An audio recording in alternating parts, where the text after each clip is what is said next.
What is up, ladies and gentlemen? We are back. We are live. It is the Freight Coach Podcast, the top podcast in transportation, coming to you guys every single weekday, 8:30 a.m. Pacific, 10:30 Central, to break down some industry headlines. But most importantly, you guys provide some actual insight into what you can do with all of this information.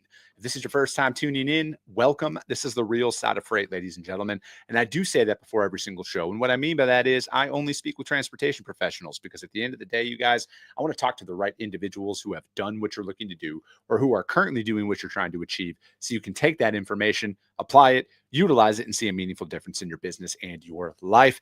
Happy Thursday. Happy 4th of July weekend, everybody. As you can tell, the Freight Coach Roadshow is in effect. I am out here in Los Angeles, California. We're doing a little family trip this weekend out here. And I got a very special show for you guys here today. This is my literal favorite show to do all year long. And it is the celebration of America. It's the red, white, and blue. And nobody better than my fourth time guest coming on just for this specific show, Mr. Robert Bain, back on. Bain, thank you so much for joining me, brother. Exactly. Yes. Exactly. Dude, I'll flex with you today. There we go. Dude, the strongest man in logistics. Bigger than your bicep? Probably, dude. You also can bench a house, all right? And you're a professional power lifter. I'm just a recreational dude who's in good shape. Professional, because we make so much money doing it. So, dude, where's the red, white, and better than you shirt? So that is very, very wet right now because I was training in that yesterday. Okay. But I am ready for this weekend, man. I've got my caw motherfucker shirt ready to go. And then my favorite t-shirt to grill in on 4th of July. Never forget England blew a 13 colony lead. Dude, that I need to up my game on that one because I just got my Made in America shirt on and the standard issued Freight Coach hat with the American flag on it. Which the America Freight Coach hat, I could use one of those. You don't have one? I thought I gave you one the last time we were together. I've only got I have the original Freight Coach hat with the rubber logo, and I have the prototype hoodie, which I will never give up for anything because that thing is one of my favorite hoodies. Dude, I can't even, they don't even make those anymore. So like those dry fit ones, yeah, man, branded bills. I want them to bring those back. Those things were phenomenal. Like, my gosh, so my friend saw that I wore it out to Baltimore when I was visiting her, and she's like, "I'm going to steal this from you. Like, this is the only time I ever tell you this. I will stab you over this." Like, absolutely not. Dude, I got to get back with branded bills. Yeah, they need to bring that back out. But yeah, dude, I'll send you one of these hats as well here. Yeah. I didn't know you did. I'll get the new address and we'll do it up. So, dude, so what's going on, man? I know it's been a couple. You were just literally on the show a little bit ago, but when it comes down to it, man, we've done this. This is, I think, our 4th year in a row on. It's either July 3rd or July 4th. 4th or 5th? Did we do it in 2020? Because you were just starting the show. I think we did it 2020. Maybe. I honestly can't remember at this point, man. Yeah, but I mean, you've done 3,000 shows, so yeah. Yeah, it's been quite a lot, but no, man, it is, and this is my favorite show to do throughout the year, right? Because it's like it's a little bit of a break from talking about trucking and everything else, and it's kind of one of those things, man, where I just think as a country, we don't actually understand how good we truly have it here, like at all, no matter what. I know that people are going to sit here in the flames on a bunch of stuff right now, man, but it is so far away from where people think it is, from like how bad they think it is, comparatively speaking to other parts of the world, right? And it's like, it's just one of those things that like I never will take it for granted for like the opportunities that we truly have here as a country. Yeah, I think that's, you asked what's going on. So I've been spending a lot of time with a lot of carriers around the Chicagoland area that are, none of them are born here, right? You have folks from Central Asia, from the Middle East, from Eastern Europe. Just because to be honest, like, through my various roles with like BCS and GLCS, like these are carriers that I need to know and that I need to understand more of like their stuff, because they can't just work with everybody who looks and sounds like me, right? And which is one of the beautiful parts about America, is that we have all that here.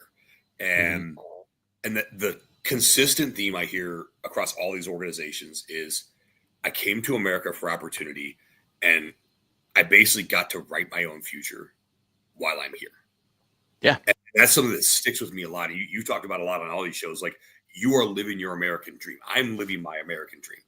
Like, I have a brand, I have a thing, I have the autonomy to kind of go do what I want and complete my work and do a lot of cool stuff and take care of my kids and lift heavy circles with my friends. Like, I get to live my dream, right? And that's something that a lot of places you can't do that. And that was something really cool to kind of have that crystallized. I talked to all these individuals that, to your point, is it perfect? Absolutely not. There are things that I would like to see different. I would like to see quote unquote better. But again, people crawl over broken glass. They crawl under barbed wire. They risk being shot just for a chance to sniff the air here in this country. And that especially this week, I'm always reminded of that is, you go back 250 years and you think about, these people that were signing this piece of paper, which we very much take for granted today. Dude, the Constitution and the Declaration of Independence, we take these documents for granted today. And because again, we've lived this our whole life. We know nothing else. Every generation of people we know as far back as we could think of knows nothing else but the US of A. Yeah. And, when these guys they were signing their death warrant if they lost. And I think that's an important thing for us to think about is, how much does your dream matter to you? Are you willing to sign your death warrant against your success? Not everyone's willing to do that. And all these guys did. Dude, I know. And that's the thing, right? So it's like, I'm trying to think of, I'm glad you brought that up because to put it into context for people with what the British Army was back at that time, in my opinion right now, and this isn't a knock on any country in particular, but it would be like the smallest military in the world taking out the U.S. Army today. That's what it's like the Vatican taking us on. It's like the Vatican taking us on. Yeah. And that's the thing though, man, is it was a bunch of people who essentially said, fuck you, we're done. And I mean, and that's literally what America was built on. America was built on fuck you. Like we're going to do us. We're going to build our own thing. We don't believe in tyranny. We don't believe in any of the stuff that you guys are doing for us. And if we're not going to be able to live this way, come kill us. And it's like, I don't think anybody actually understands that anymore. I think it's so far gone and so far removed from just normal conversation about like the opportunity that we have here. And I truly feel like the responsibility that we have here to keep this going, right? Because it is, I think it was Reagan who had said that freedom's only one generation away from disappearing, and it's one of those situations from my perspective today that it is our literal responsibility. We have a duty to ensure that this stays intact for the next generation and the generation after that. Exactly. I think that nothing more crystallizes that more to me when I look at my granddaughter. I see the next generation after that. I've held her, I've talked to her, and she so that's so important. And I love saying this on on this weekend. I think I'm assuming you got some water there, so we're gonna toast really quick. Oh, it's coffee, but yes. Whatever. We're gonna toast to high treason. Because that's what these men were committing. Yeah, because that's what these men were committing when they signed the Declaration. Had we lost the war, they would have been hanged, beheaded, drawn and quartered. And Nicolas Cage's favorite, had their entrails cut out and burned. So cheers. Cheers to those who did something wrong because they knew it was right. Dude, amen to that, right? And but I also think it is important though to bring up, and especially like to kind of tie into today's society on stuff, right? Like it is completely okay to have people with a different opinion of you. And, like my thing is with a lot of this stuff, Bain, is like, dude, I like, we can have a different opinion. The difference is I don't want you to lose your ability to speak your mind. Like I truly feel like the First Amendment and the Second Amendment are the two single most important words ever written and crystallized in history, because it's like, dude, we could literally fundamentally disagree on everything. I, as a man, do not want you or anybody to lose your right to speak your mind and your opinion without fear of repercussion, and I feel like that is where we're at now is it's like, whether it's cancel culture or just people just jumping all over, oh, you don't agree with me, fuck you, blah, blah, blah, blah, blah, all over the internet and stuff. It's like, man, it's so wrong in my opinion, right? Because I am a freedom of speech absolutist under any and all circumstances. Because, dude, we're around the same age, Bane. We grew up with the you should say whatever you want, but you also understand that you can get punched in the fucking face if you say some stupid shit. Correct. You can say what you want. It's freedom of speech, not freedom from consequence. Correct. And there we go. And that's what I always think is so important is I feel the way I feel about a lot of stuff. If people ever ask about my political views, like it ain't right, it's not left, it's real simple. Keep your money, love who you want, don't touch kids. Yeah. Easy platform. Yeah. And dude, I just, at the end of the day, man, and I was just talking about this as well. I believe in the Constitution, man. I don't believe in left or right. I'm not anything other than somebody who believes in the Constitution and the life, liberty, and the pursuit of happiness. Like that is literally all I believe.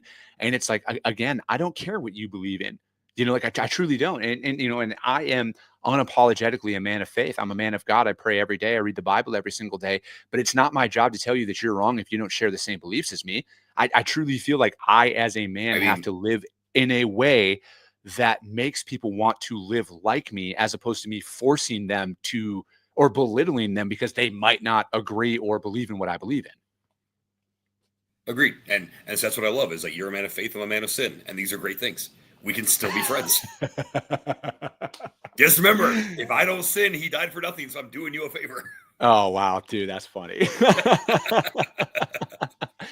So, dude, like, I think, and to me, it's like, I want us to get back to not that like saying that when we grew up in the 80s and 90s and everything, that everything was perfect and better. But like, I want us to get back to that because it wasn't as hostile, like, yes. And maybe it's, like, again, I firmly believe this because, you travel just as much as anybody I know. Yep. I'm out on the road quite a bit throughout the year.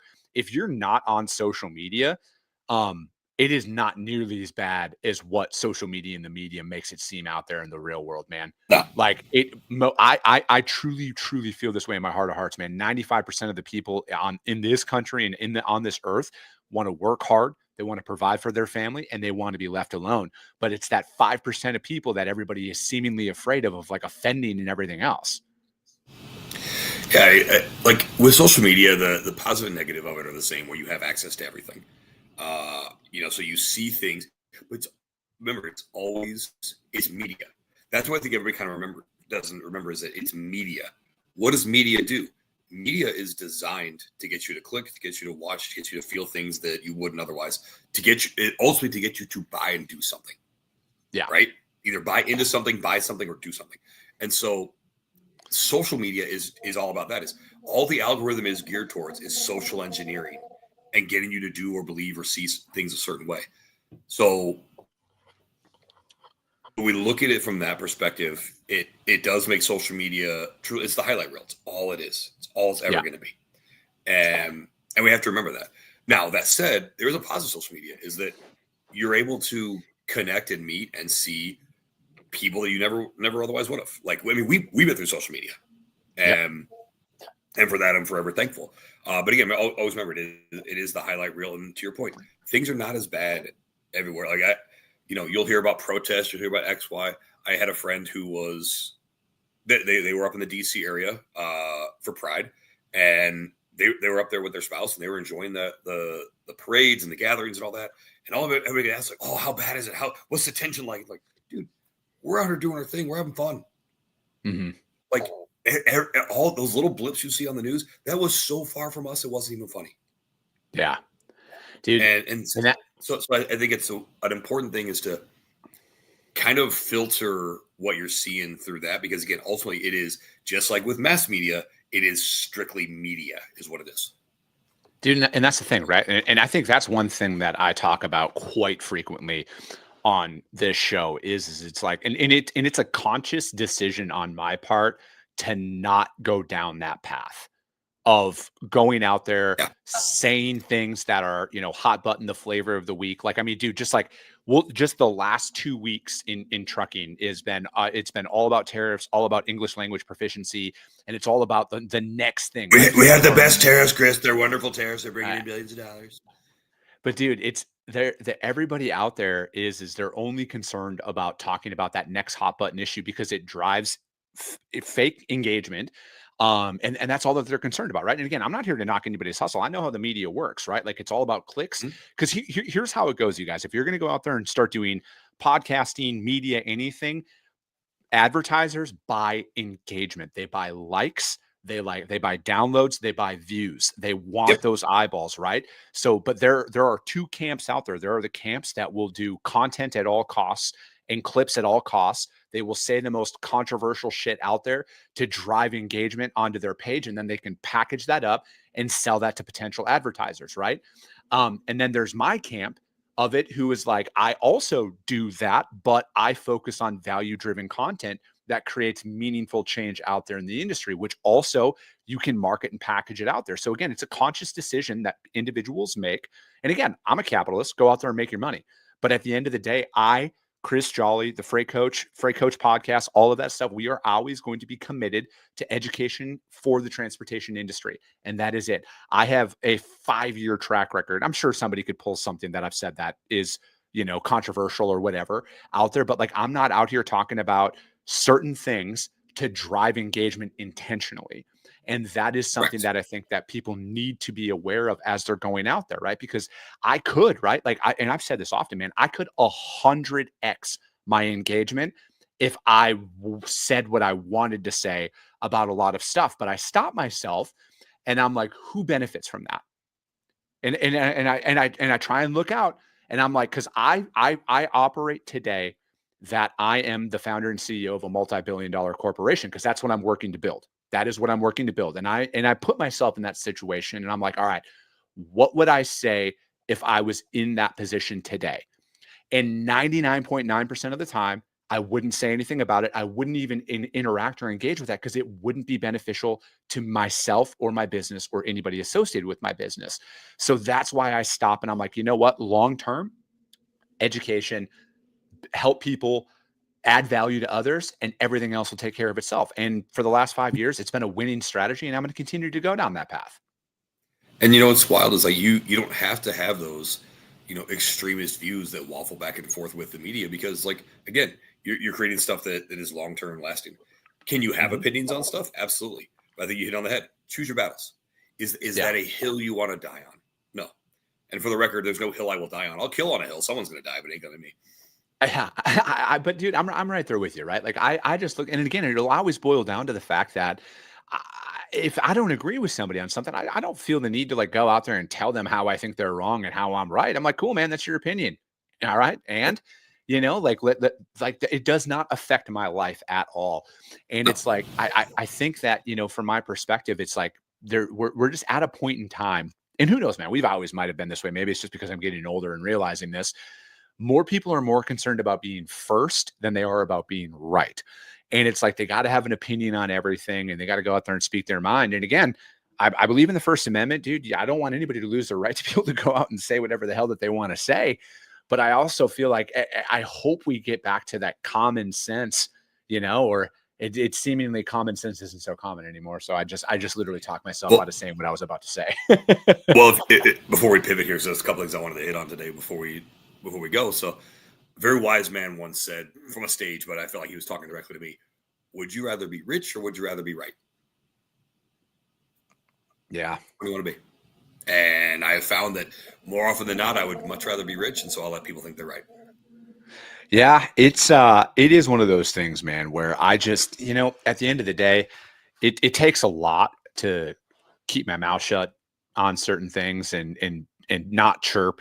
But again, I feel like what means more to me than anything is again, it just goes back like I don't take what I've built over these 5 years lightly, and then like the fact that there's all those logos at the bottom of the screen here who believe in what I'm doing it's like, man, I don't take that lightly. And it means more to me to go out there and like when I'm at shows and, you know, the amount of people who stop me when I go to conferences and who are like, dude, I listen to you all the time. I've never commented. I've never engaged.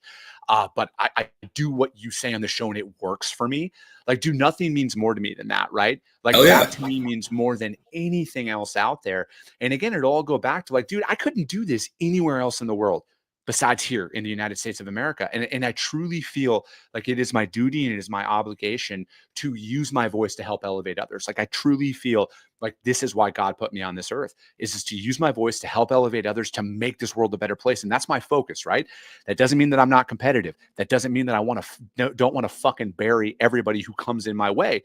Don't think anything that I'm saying out here says that I'm going to be soft. I want to fucking dominate everybody who steps into my arena, but I also don't want to see, like, I know that other people's success does not take away food from me and my own. Yep, absolutely. Yeah, listen, everybody can eat. It's not always at my table. Scott Watanabe in the comments asking to find Rich. Rich is buying your freedom back. You can operate at all times from a position of fuck you. You don't like what your boss is saying. You don't like what, you don't like what's going on in your life, in your job, whatever. You just say fuck you because you have the money, you have the resources. You can move on and you can do things in a way that you can do it deliberately.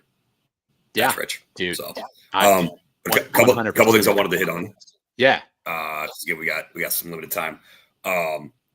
We are busy as hell at GLCS. It is wild right now. I think it is great. You've got, so many of these great partners that are on the logos below here. Technology is here to stay. And the amount of freight tech that is still out there that people are just dabbling in understanding of, whether it's going to be your pricing, whether it's your TMS, your operating systems, whether it's back office automation, whether it's, audits and invoices. There's so much stuff out there. And, shameless plug, GLCS has basically seen all these platforms. We've broken them. We've fixed them. We've integrated them. And so, it's really, really cool to, especially as the director of partnerships, to like see firsthand all these things and see how they're operating in the arenas and seeing how they're helping people. And so it's exciting to see that. And I'm very proud of what we're building and what we're accelerating towards. Every single day we have clients coming to us with these very unique challenges and being able to solve them. Like I said, to your point, being able to provide so much value that people believe that you are an integral part of their business. It's been one of the most rewarding things over the last, 18 months or whatever that I've been with GLCS. It's been awesome. Yeah, dude. But that's the thing is I feel like with where things are at, with technology and inside of freight and everything, like you need I'm trying to think of the best way to put this. Like you need somebody who can actually like break it down for you in truth and you need not a Sherpa.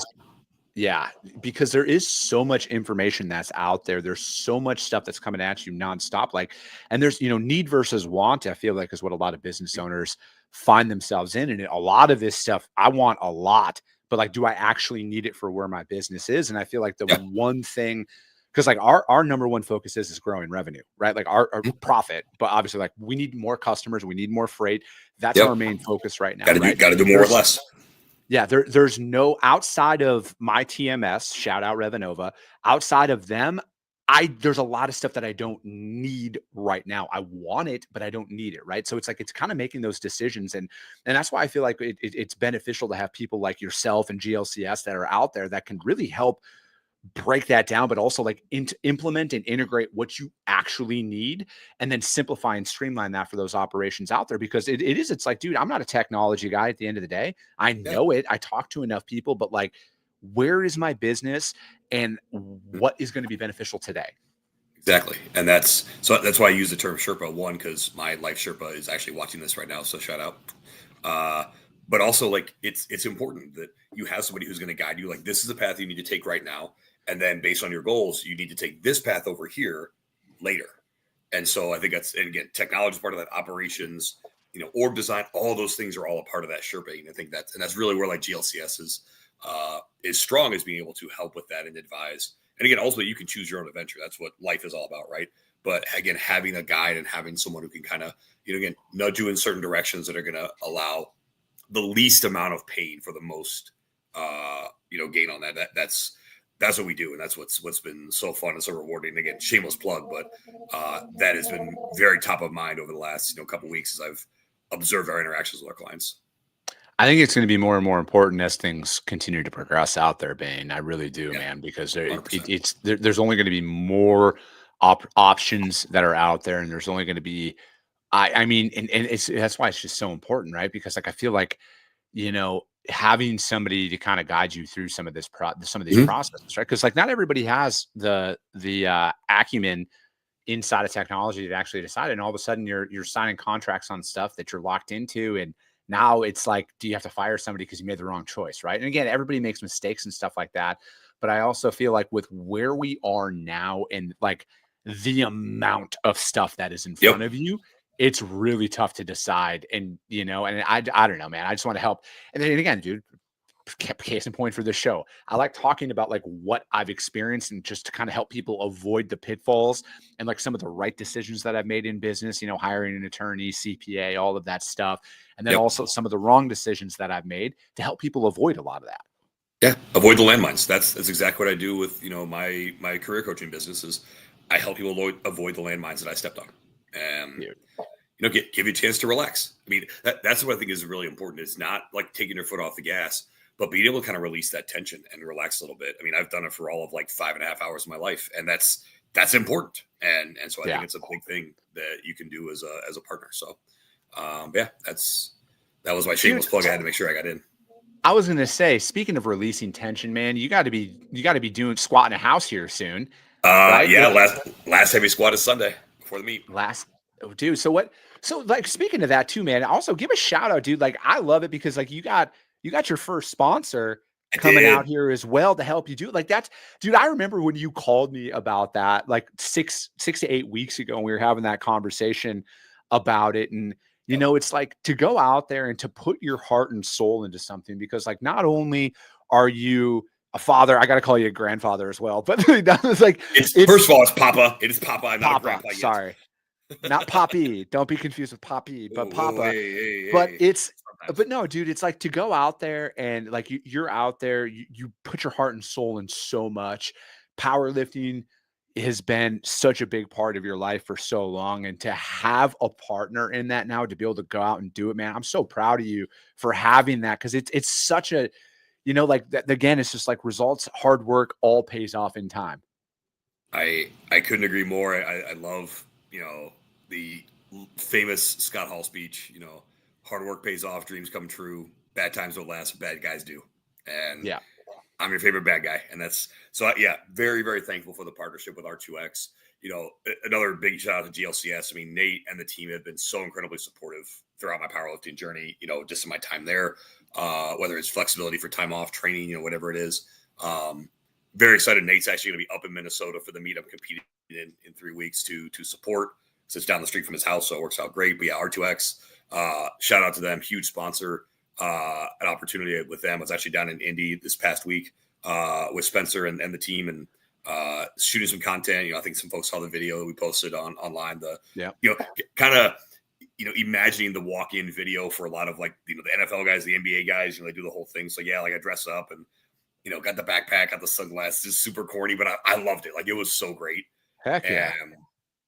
And it was so much fun to kind of do that. And we got some other cool content coming out talking about this meet Relentless that I'm doing, which is a huge benefit meet for an organization called Hope Kids. It's kind of similar to like the Ronald McDonald House. They raise money Yep. for families that have kids with just crazy afflictions. Help cover the expenses that the insurance doesn't cover. Also give these kids, some really cool opportunities to do, special things like the Great Wolf Lodge, up in Wisconsin Dells, and, be able to kind of enjoy life as a kid where it's a little more difficult to do so when you've maybe got some limitations. And so I've been paired with a family who, just gut wrenching to read it, but also like really cool that I get to represent this kid on the platform. Dylan's a young man, he's 17. So when we get hungry, our body goes after our fat stores to energize us and keep us going, right? Yeah. His body doesn't have that requisite biology in it. And so his body attacks like his muscles, his organs, his brain. Like this kid doesn't eat every 2 hours. Like it's a big issue. And so that's caused a lot of like social anxiety. He didn't quite develop as much as everybody else. And so, he's been through it, for a long time. And so obviously, as a parent too, I understand the challenge with having kids with any type of additional needs, let alone something like this. And so I'm super excited to meet him and his family up in Minnesota. But I get to represent him on the platform. What an honor! Like all the lifting is super cool, but to be up there in his stead and he gets to watch all that, like, I mean, how dope is that? Like that's really what it's about, man. Dude, it's a perspective shift too, man, that I think a lot of people need to actually understand, because like I'm never gonna sit here and discredit people's emotions and feelings towards what they're going through because, again, everybody's got the biggest mountain in the world in front of them in their eyes. And I'm not here to discredit that, but like perspective needs to be taken into consideration in a lot of things, right? Like you can have, because it's like, and I've really been thinking about this a lot over the last couple of years, especially since my dad passed away, is I'm like, have I really had that many bad days or have I just had bad moments? And when I think about it in that perspective, I've had a couple of bad days in my life, right? Where, losing loved ones to me, that like the most important people to me in my life. But I've had bad moments. I've never had a string of bad days and stuff like that. And I've been very fortunate from that perspective, and it's like, and then, same thing. I won't get into it too much with my nephew on the show here, but I know what that goes through and those families go through because I lived that for a long time. So it's like, again, I think a lot of us have bad moments. I don't know if we've had a lot of bad days yet. Yeah, I mean, I've definitely had some bad days, but you're right; they are fewer and farther between.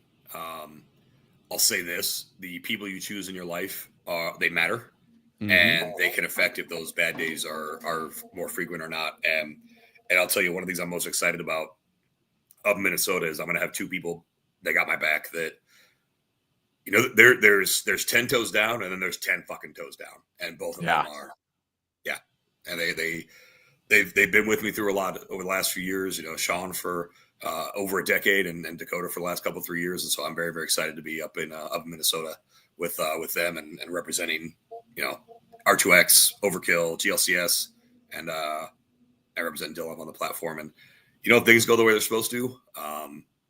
We'll be talking afterwards, and you'll be talking to the new all-time world record holder at 275 from the squat. So, dude, let's go, man. Let's get it. What do you mean will be? It's going to happen. That's going the plan. To happen. That is going to happen. You're going to do it.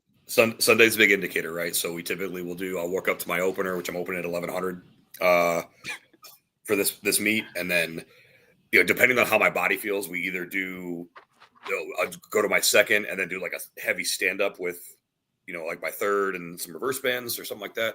Or we just say, screw it. We just run and we put a little over what my third attempt's going to be with reverse bands because the bands take off like 120 pounds at the bottom. And based on where everything needs to be at, that's we're going to be loading close to, if not 1,300 pounds on the bar. Dude, hell yeah. Let's get it, man. I love it. I love it, dude. Well, hey, brother, I got to get back to work here. And I know you got to get back to work as well. Yes, but dude, let's get it, man. I hope everybody keeps their fingers and toes this weekend. All right. Be smart about it because I think this is that official time when people, it's safe to say that somebody is going to wake up within 48 hours without having one of their fingers or toes that they had today. And they live in Florida. I'm calling it now. Dude, straight up, man. Florida. Shout out Florida. I love you guys so much. That is just the greatest state in the union. But ladies and gentlemen, that is going to be it. We will be back on Monday. I'm not going live tomorrow because I'm going to enjoy this weekend with my family out here in Los Angeles. But as always, you guys, if you got value in what you heard, subscribe to the show, you guys. If you're feeling anxious or if you're feeling ambitious after this one, which you should be, rank the show on iTunes and Spotify because if you see value, your network's going to see value as well.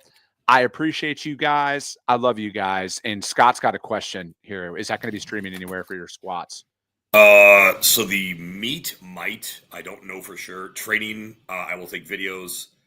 The only one that I'm going to post is going to be my opener. Anything else above that, you guys got to be in Minnesota for.